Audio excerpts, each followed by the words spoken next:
vagaries of language and thought, which moves faster than the wind, he has tamed and made rational. The miracle of man's speech is odd in its own way, because it's a slight departure from the sense and reality that we've had in the play up till then. It's one. Okay, just a little bit of general feedback on your discussion boards. You just finished your first one, and that's what this video is all about, is just giving you a little bit of feedback on what happened. I, of course, have responded to virtually every item that you posted, not all comments, but all answers / responses. So you heard from me a little bit, not that I shared with you a grade, okay, which I will be doing. But I wanted to talk a little bit about what that's, what am I doing here when I'm grading these things, which I am doing weekly, right? I am grading them rather generously, but there are numbers being assigned, and I know you're going to be interested in that. So I wanted to say something about it. You do have a rubric, so I would suggest that you pay attention to the rubric, which I provided in the information drawer. But let me say here that in general, these answers / responses, which are due usually every Tuesday or Wednesday by 5 p.m., well, many of them are earning 4s. And the ones that are earning 4s, which is the highest, if you look at the rubric, are thoughtful answers / responses, as opposed to knee-jerk ones. Okay? You know what I'm talking about. You know, those that we just dash off because we need to satisfy the requirement, and we're not being a bit meditative and careful in our thinking, thoughtful, as I say here. So that is an aspect of the more successful answers, the more successful responses. They are also argumentative as well as thoughtful. That is, they argue something, they make a claim, they offer evidence to back up the claim. They're detailed. The evidence that they offer is evidence in detail in support of their claims, very often quoted material, as I suggest that you do.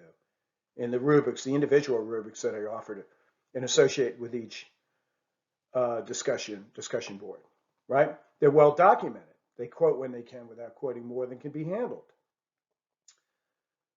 Well, many of you earned 4 points because, in fact, your answers, your responses were all of these things, right? Others earned 3s. There were very few who participated who received fewer than 3 points. So I just want to say at this point to keep it up, okay? You're doing a good job, the great majority of you. If you're not, I'll be letting you know about it so that you can improve. So I want you to approach these discussion boards without a lot of anxiety about, what's expected of you. I think if you're earnest and engaged and thorough, you're going to be in very good shape on these things, right? So I want to say mostly keep it up. For those of you who maybe this time, again, didn't quite hit the highest mark, plenty of opportunities ahead of us, right? And as you know, I drop your 2 lowest discussion boards, right?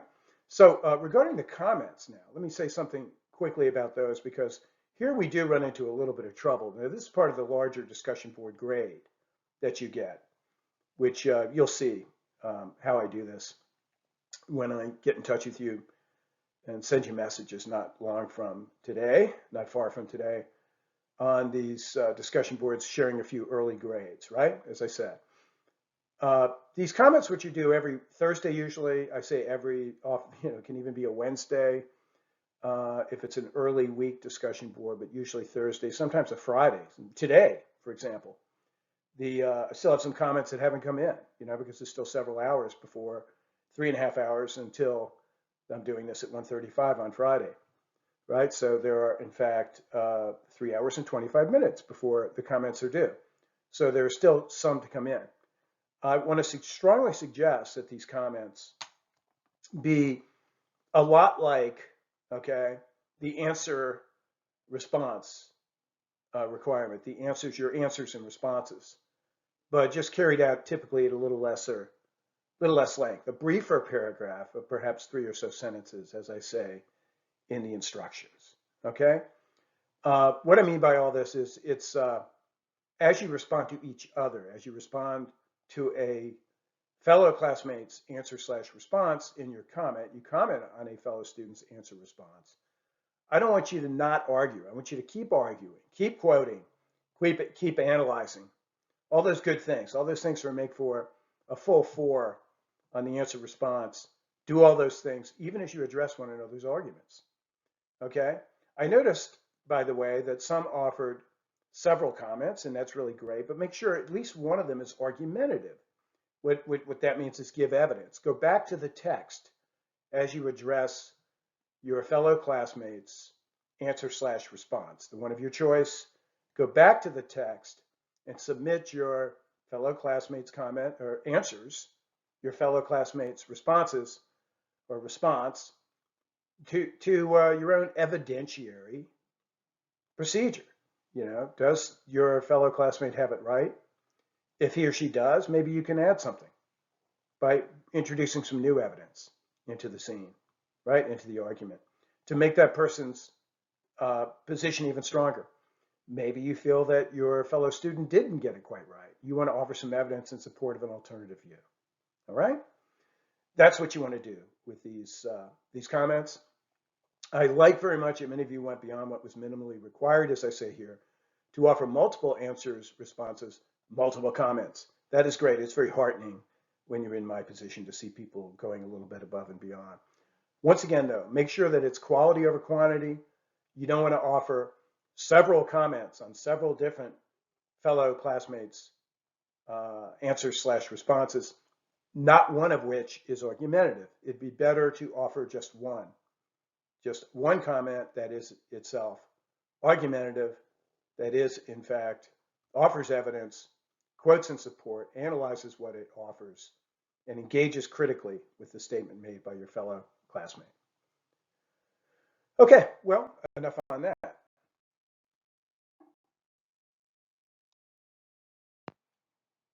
Okay, I wanted to just say a word on this whole question of the humanities and how these two particular authors, Arnold and Edmondson being a 21st century author, Matthew Arnold being a 19th century author, how surprisingly, even though they are separated by so many years, a century and a half at least, really you're talking about the same thing, right?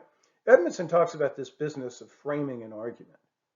And I wanted to suggest to you that what he means by that, right? That's what you learn, that's what the humanities tend to teach you. Taking an English class as opposed to a class in chemistry tends to inculcate in you this capacity, the capacity to frame an argument. I want you to think a little bit about the metaphor of the frame.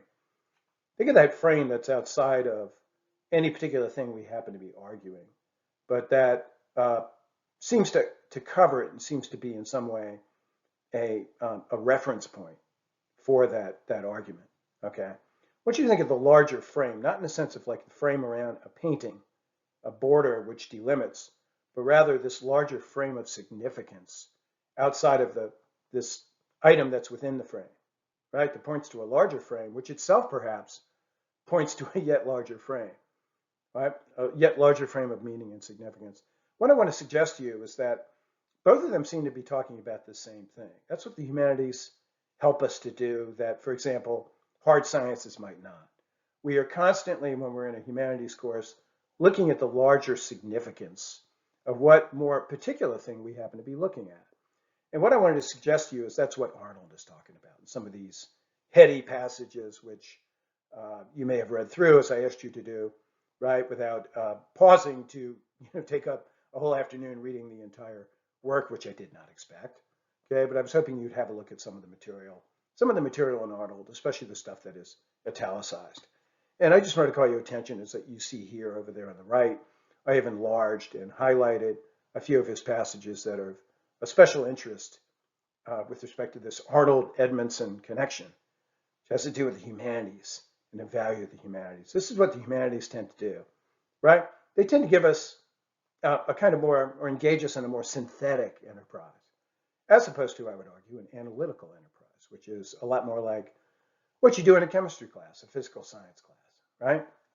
It's all about analysis, which is not to say that you're not interested in molecules and what happens when you add things together.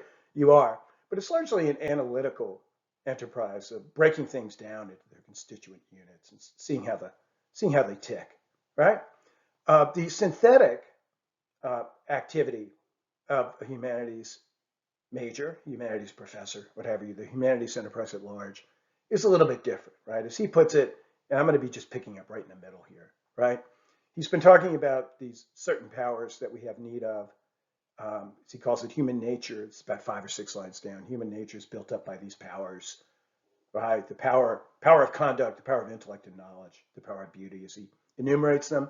We have need of them all. And he says that, the scientists agree. This is evident enough, and the friends of physical science will admit it. Perhaps they may not have sufficiently observed another thing, namely, he argues, that these powers just mentioned are not isolated, but there is in the generality of mankind a perpetual tendency to relate them one to another in very different ways, or in a multiple of ways, right? That's that synthetic business that he's talking about. That's what the humanities perhaps help us to do more so than the sciences, okay? It's one of the justifications for a humanities education, is that it's constantly, when you're in a humanities course, when you're engaged in a humanities enterprise, you're constantly looking to the larger significance that obtains, that is discovered, right? Um, when you have begun to combine things as opposed to isolate and separate them, right? As he goes on to say, with one such way of relating them, okay, these powers, I am particularly concerned here. Following our instinct for intellect and knowledge, we acquire pieces of knowledge. Presently, in the generality of man, there arises the desire to relate these pieces of knowledge to our sense for conduct, to our sense for beauty. And here's the simplest way to put what he's talking about here, okay? And that's what the strength as he says here, the strength of that hold which letters, which the humanities, is what he's talking about here, have upon us, is that it serves that desire to put all these things together, to see the larger meaning. I mean, ultimately, it's easy to make fun of this, right? The humanities deal with the meaning of life, the meaning of everything, right? Our attempt to make sense of our larger existence. But let's get a little more specific than that and a little less grandiose. Okay, think of this example. A chemist discovers, right, what goes into, what happens when cadmium is combined with oxygen at 6,000 degrees temperature. And that's a very interesting fact, especially if you're a chemist or you want to do anything in the physical sciences, in technology. I mean, I'm not minimizing the importance of that. That's how you maybe design a new iPhone or create a new capacity for whatever vehicle you happen to be working on. If you're designing a car, this knowledge that we can get, these little atoms of knowledge that we can derive, right, from the physical sciences are intensely important to whatever material enterprise we have before us, whatever technological enterprise we have before us. However, I want you to think about this, right? You collect all these facts and you put them together. You build that, let's say, that car. That's a little bit of an improvement on the previous car, right? How have you at that point decided how you're going to vote in the next election? And I want you to pause and just think about that, okay? How you're going to vote in the next election is not something that can be decided in the science lab. How are you going to vote in the next election, right? Maybe you're on the fence a little bit. Actually, this next election, I don't know too many people who are on the fence. But let's say you are. How are you going to make the decision, right? It's probably out of some attempt on your part to synthesize all these different pieces of knowledge that you have. One of them might be how cadmium and oxygen react when put together at 6,000 degrees, right? But probably it will also include a whole bunch of other things, a whole bunch of other bits of knowledge that you have acquired, right? That really do have to do with this business about conduct, about intellect and knowledge, about beauty, the social life and manners. What sort of social life do you want to live? What's the consequence of certain activities that occur outside the world, okay, of bench science in the chem lab, right? What is the consequence of certain modes of social life combined with certain other modes of social life, combined with, for example, your sense of what is pleasing and what is good? All these things put together into this big synthetic whole. How do you put it all together and make a decision on how you're going to behave when the next vote comes around, when the next election comes around, right? There's a strong, case to be made, and I think it's at the basic premise of the humanities, this is the case for humanities, is that science, for all of its power, all of its efficacy with respect to our material flourishing, cannot solve these large frame, to go back to Edmondson's language, these large frame questions. That the humanities do a lot better job of that. Humanities, like for example, a philosophy course in which you study the power of beauty, maybe, the power of intellect and knowledge. What it means to know a thing is something that you study. What it means to say that a thing is beautiful.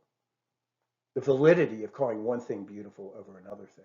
The argument for, in fact, believing one argument, one philosophical position or one political position over another one.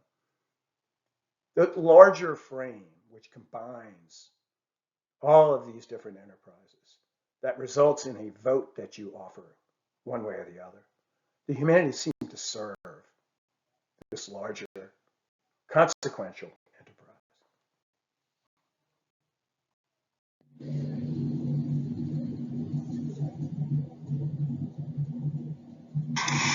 Aqui saiu, locais para filho fané, viva do broteram paus, e mortes poder, Odisseas, Almeias Método, Viveram e Ormolhusa, Tom Lecaspi, as Bosta Nevada, Foda Massagia, Figada da Frota, Oxigeiro